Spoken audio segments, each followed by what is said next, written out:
everybody to another Motocross Action video. I'm Josh Mosman, and today we are testing the 2023 Kawasaki KX450SR. It is the special racer edition of the KX450, or the factory edition of the KX450. We've got 12 hours on this bike, but it's not too different from last year's model. Only one major change from Kawasaki suspension to Showa. So in this video, we're going to break down the pros and cons of this bike and tell you all you need to know about the KX450SR. Believe that I'm dining with kings. I'm justifying reprehensible things. The wind is rising underneath my feathers. The sun is hot. All right, guys, so the bike I have here behind me is a 2023 KX450SR. It is $3,000 more than the stock KX450 for the 23 model year. The stock bike retails for $9,599. That's the suggested MSRP price from Kawasaki. This bike, suggested price, $12,599. So it is a lot more expensive than the stock bike, but this is probably my favorite factory edition model because it's actually a factory edition model. It is actually a modified Kawasaki KX450. When you look back at the Honda CRF 450, they didn't really do much to the head work on it.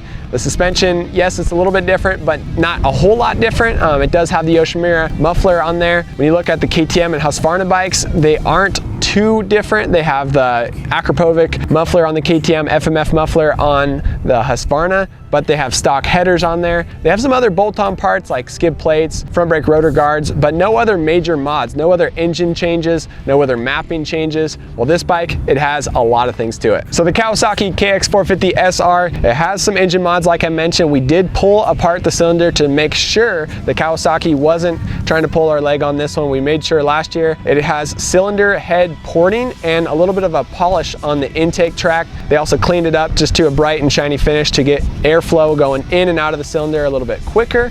It also is using a full Pro Circuit Tie 6 Pro titanium exhaust system, so the header and the muffler on this thing are provided by Pro Circuit.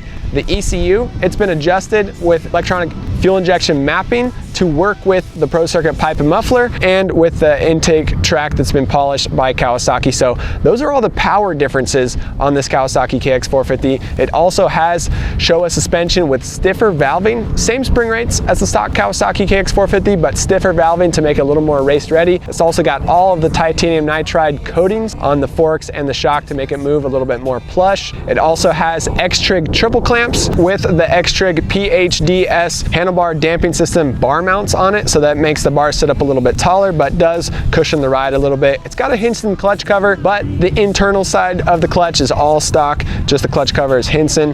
The subframe, this is the kind of funny part about this bike, the subframe has been reinforced at the muffler bracket to make sure that it's a little bit stronger. Kawasaki has been known to actually break the bracket off at the subframe on their stock Kawasaki KX450. My big complaint with Kawasaki on this bike is that they know that they have a problem, but they didn't update the stock Kawasaki subframe. They only updated the SR model, so that's kind of a complaint I have there. This bike also comes with a DID ERT3 gold chain, and it runs on a black Renthal sprocket on the rear. Plus, it comes with the Monster graphics. This bike also comes with the DID STX rims on it. Really, when you look at the part number a little bit closer, these are actually the same rims that come on the stock Kawasaki 450. The only difference is that these ones have the DID emblem on the side of the rim. So other than that, this bike is a KX450 inside and out. The big change for 2023 is the Showa suspension. So looking back at the 2022 model, that was the first time the Kawasaki came out with a factory edition bike. They named it the Special Racer, the KX450SR. Well, last year, Kawasaki kind of got caught with their pants down because they put KYB suspension on their factory edition bike, making it to be like an Eli Tomac edition. We expected to have a #1 on it from Eli Tomac in 2021. Instead, Tomac decided to sign with Star Racing Yamaha for the 2022 season. So their KX450SR last year, it came with KYB suspension, while their stock bike came with Showa suspension. So a little bit weird for 2023. Obviously, they had more time to prepare for this model. They switched it over to Showa suspension, and that definitely changes how this bike works on the track. So the couplers are the same, the mapping is the same, the cylinder is the same, the pipe and muffler are the same. Everything else is the same about the KX450SR from 22 to 23, and we're really not complaining about it. Talking about the differences between the suspension, we loved the KYB suspension on this bike last year. It was perfect. All of our test riders appreciated it. Fast, slow, heavy, and light. Everybody could feel really good on that bike last year. The KYB suspension was plush on top, but it had plenty of hold up when you got deeper in the bumps or you sent it off some bigger jumps. Well, this bike, it's definitely a little bit stiffer. It holds up a little bit more. It's more of a Showa style where it holds up stiffer on top, but then once you go a little bit faster, hit some bigger bumps, it'll definitely blow through the stroke on the forks and the shock. To be honest with you guys, all of our test riders preferred the KYB settings on this bike, but after putting time on it, we were able to get comfortable with the Showa suspension and make it work for us. Now let's talk a little bit about the power on the KX450. I raced it at the Hangtown National last year. I left the bike completely stock. I left the same mapping that comes on the stock bike, the same pipe and silencer from Pro Circuit, and I took it to the National and had plenty of power. Well, when you look at the stock Kawasaki KX450 numbers, that bike is the second lowest on the power totem pole. It comes out at 56.3 horsepower on the Pro Circuit dyno. That's the dyno that we use for all of our 450s, 250s, all the bikes that we dyno, we take them to Pro Circuit. 56.3, that's pretty low compared to the 59 horsepower KTM and Husqvarna bikes. Long story short, the Kawasaki is down on horsepower, but it still feels light, snappy, and exciting off the bottom end. But once you get going down that long straightaway we have here at Glen Helen, it's not as fast as the other bikes. It feels really fast coming out of corners. It's real light, snappy. We say it's quick revving. That's something that we say every year about the KX450 because it revs up so quickly, it feels faster than it actually is. You're definitely gonna get pulled in the mid and high RPM range on a stock Kawasaki KX450. But the crazy thing is that the minor updates that they did to the intake track on this SR cylinder, the updates they made to the mapping and adding the Pro Circuit exhaust system bumps it up by 4.2 horsepower. That is a huge gain for just those updates. The KX450SR hits the dyno at 60.5 horsepower peak RPM. Very, very impressive. This bike retains the same quick revving feel that you have on the stock Kawasaki 450, but it continues to rev all the way through the RPM range to be super fast on the dyno and on the track. Very impressive for a 60 horsepower engine to actually still be manageable on the track and something that we like. So yeah, this bike is very impressive. I'm super proud of Kawasaki for what they've done to the KX450SR model, but we also get slightly frustrated that they didn't use some of the changes they made to this bike and implement them on their 23 stock Kawasaki KX450, especially the subframe. They updated ECU mapping. They could have updated their stock muffler system to be a little bit more like this Pro Circuit one, and they definitely could have touched up the intake track on their stock bike to make it a little bit faster. So people have asked us, if you rank this KX450SR and you put it up against the stock machines in MXA's 450 shootout, this thing would rank very, very high. If you guys haven't watched our 2023 450 shootout, the Yamaha actually won it this year, the brand new 2023 YZ 450F. This bike, I'm telling you guys, would be very, very close to it. No compensation for the honest and kind. I'm digging deep to find the force within me before I'm falling behind. You can't control me, and I can't even control myself. You can't control me.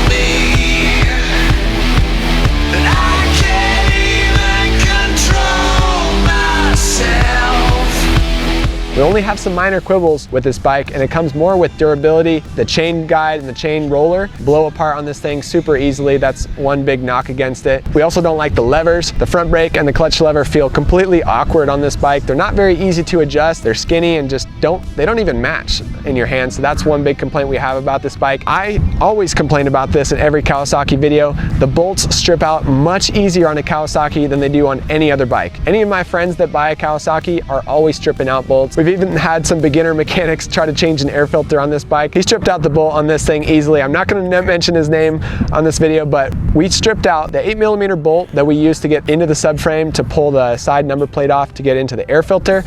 Stripped out literally like the first day we got this bike. So besides those kind of durability quibbles that we have with this bike, this KX450SR is super impressive on the engine department, super impressive on handling. We all talk about how stable this bike is and how strong it is down the straightaways. Talking more about the power, the Kawasaki KX450SR does have 3 map options, but it doesn't have adjustable on the handlebar map suite to switch between maps on the track. You have to pull into the pits and switch out the couplers behind the handlebars. It comes with 3 couplers, white, green, and black. The black is mellow, green is stock, and the white coupler is aggressive. And what I like about the couplers is that they offer a wide range of adjustment in the power on this bike. The other thing I like about the couplers is that it doesn't matter if you take your 250 coupler, your KX450 stock bike coupler, or a coupler off this SR, you can kind of interchange them. The maps are stuck in the ECU. The coupler is just used as a conductor to switch between maps.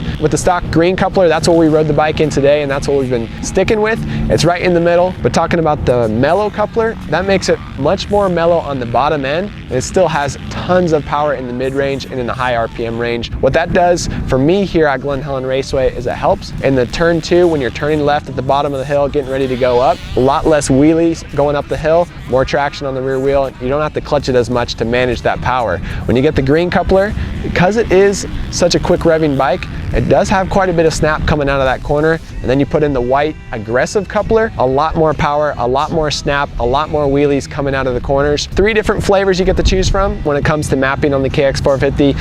Ezra Lewis, he liked the white aggressive one because it was easier to jump over bumps and kind of bunny hop and just use that power to snap out of the corners. I actually liked the black mellow coupler quite a bit because for me it was easier to ride for a longer race and just keep consistent through the corners. So give and take, those are the good things that I like about the maps on the KX450SR, a wide range of adjustment just from 3 maps. The one thing I don't like, you don't have the option to switch it on the handlebar while you're on the track. You also don't have the adjustment to customize your maps as well. This wouldn't be a big deal if Yamaha didn't come stock with the Power Tuner app. With Yamaha, you can connect your iPhone to your YZ450 or YZ250 and adjust the maps with your phone to make it a little more mellow, more traction control, less traction control, or more power on the bottom end. So Yamaha, they're really ahead of the curve when it comes to customizing your own maps. You can customize Kawasaki maps, but you have to buy a $700 connectivity unit, plug it into your bike. It's a little more complicated, a lot more bulky, and a lot more expensive. The Yamaha app is free, so that's one nod to Yamaha and one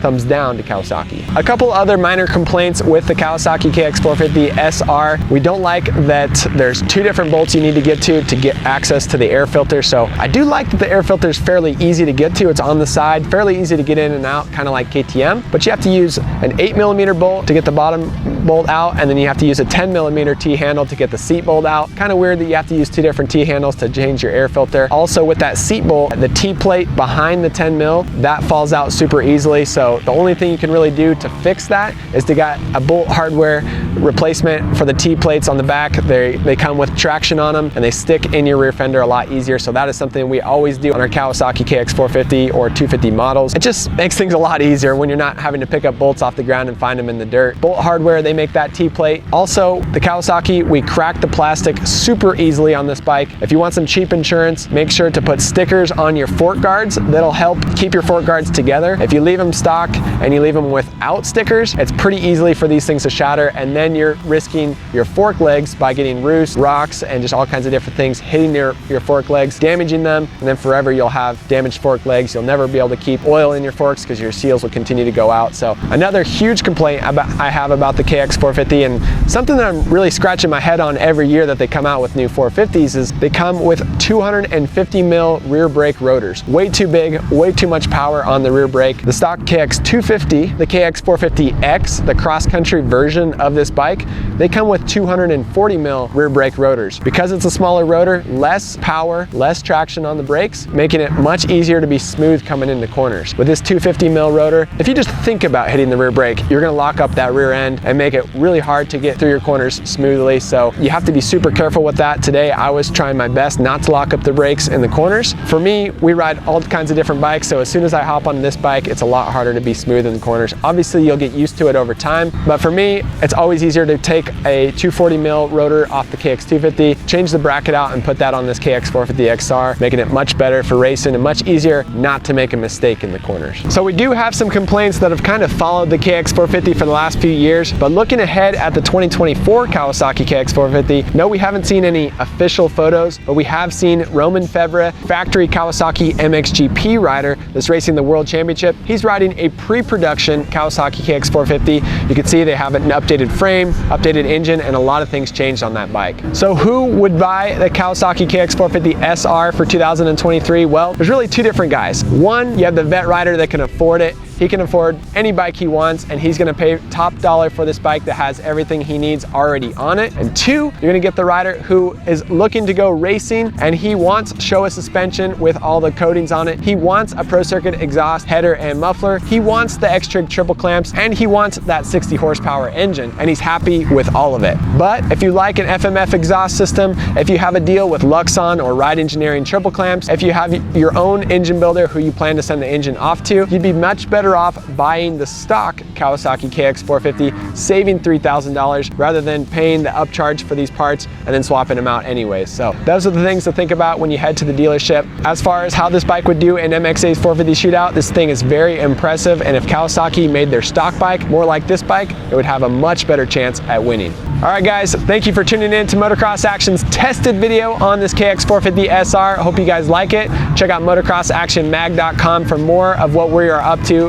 regularly. Also subscribe to the magazine, $25 for the year to get subscribed, and we will send you a $25 e-gift card to Rocky Mountain ATV MC. So it's basically free to subscribe to Motocross Action. You can buy some new gear, parts, save a little money when you're buying some new tires for your racing season. It's a no-brainer to get subscribed to the magazine. We have a full article on this bike with a little more in-depth about the ins and outs of this KX450SR, so stay tuned for that.